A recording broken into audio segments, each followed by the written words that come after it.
offences. Now they're being trained to help tackle knife crime.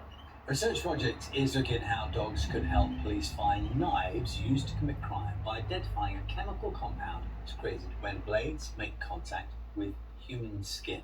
Here's our reporter, Harriet McCann.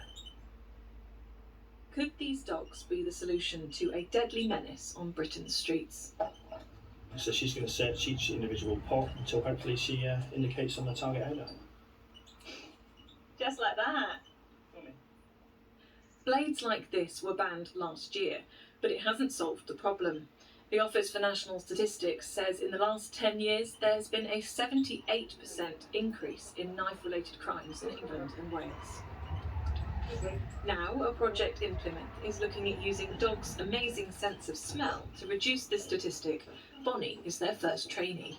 So Bonnie's gone out of the room and we're going to practice this without her knowing where the blade is. So in this jar I have the tip of this knife and I'm going to put it over here. Let's see if she finds it. What Bonnie is sniffing out is not the metal itself, but the chemical compound created when a metal blade comes in contact with skin. There, found it, which is different from other items people might be carrying.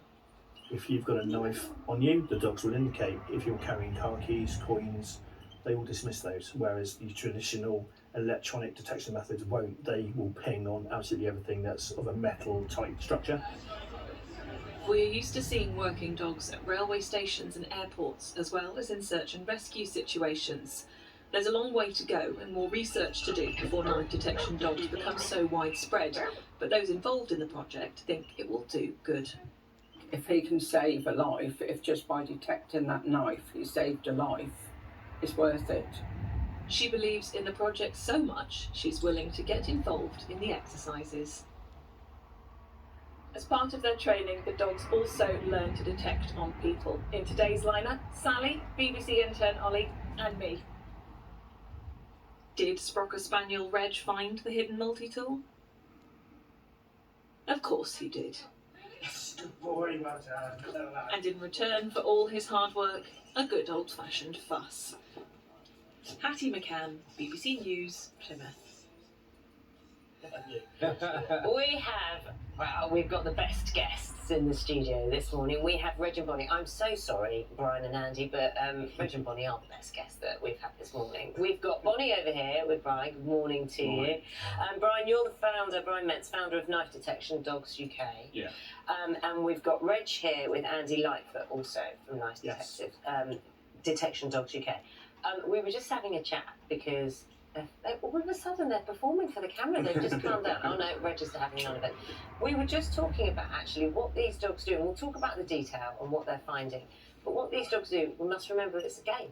It's fun for them, isn't it? Yes, it is. Yeah, it's a game, and it's important that we keep it as a game, so we get that interaction with them. You know, and they want to work all the time, and we manage that. But it's all about reward. And two different kind of roles in a way, because Reg is a family pet. He is, yes. So how does that work in terms of working? So he's a family pet, so he goes home to his family at the end of each working day. But because of the work processes we put in, the training that we put him through, he understands the difference for when he's at work and when he's not. And what about Bonnie? Bonnie I've had since a puppy, and we've trained her since she was a puppy, so she was the original dog we put on the project. And so let's talk then about the process and what they're finding. So it is that a chemical compound, as we saw in the film, is a chemical compound that they're identifying. Yeah, that's right. Which is when a knife has made contact with human skin, a steel. Yeah. Right, explain more. So what we found was skin's constantly breaking down and dying. It breaks down in a different way depending on what it's been made contact with, and that's the novel thing, the new idea. So we basically found out what that chemical was and replicated it and used that to imprint the dogs. You must be staggered. I mean, people are, but even you knowing about dogs, you must be staggered what they're capable of. Yeah, I mean, when we first set about this and thought we were onto something, the best we hoped for was a dog that could find metal, but they can actually distinguish between types of metal, so they can disregard keys, coins, etc. Which is the point about steel, isn't it? Yes. So this has been achieved, in a kind of, I don't know what you call it, it's almost like a laboratory setting to be tested. But how about its wider application? What about the realities of that? So for us, the use of dogs in the public domain, for example, is there's so many advantages over using dogs over handheld or electronic detection methods. So if you go through an airport, for example, and you go through the magic arch, that will beep if you've got anything metallic on you, whether it's an eyelet on your shoe, whether it's an underwired bra or a belt buckle. Because of the training these dogs have had and the difference in how the odour activates, these dogs can differentiate. So they can dismiss coins, keys, etc., and only indicate on a steel item being carried on a person. So if we're talking about going into maybe a concert or a music venue, and you've got queues of people going in, these dogs will then be able to search those people freely and indicate the presence of something metal on there. But if the knife has been used, and this sounds very macabre, the knife has been used and been cleaned. Yeah. How much is detectable? We'll find out that it's really amazing. The dogs are amazing us all the time. So we've tried cleaning knives, and the dogs can still find them. Although steel isn't volatile and give off its own odour, it holds odour really well.